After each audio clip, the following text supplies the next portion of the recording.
Proverbs chapter 9. Wisdom had builded her house. She had hewn out her 7 pillars. She had killed her beasts. She had mingled her wine.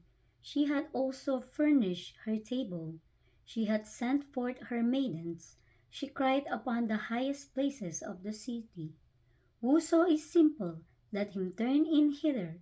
As for him that wanted understanding, she said to him, Come, eat of my bread, and drink of the wine which I have mingled. Forsake the foolish, and live and go in the way of understanding. He that reproveth a scorner getteth to himself shame, and he that rebuketh a wicked man getteth himself a blot. Reprove not a scorner, lest he hate thee. Rebuke a wise man, and he will love thee. Give instruction to a wise man, and he will be yet wiser. Teach a just man, and he will increase in learning.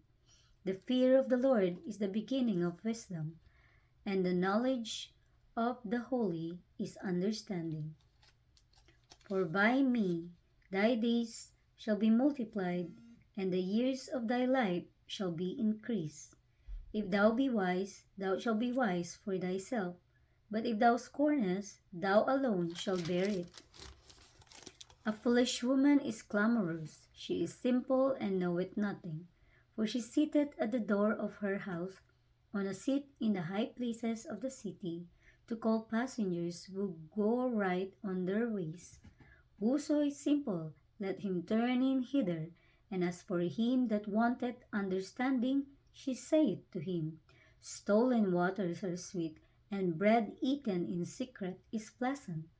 But he knoweth not that the dead are there, and that her guests are in the depths of hell.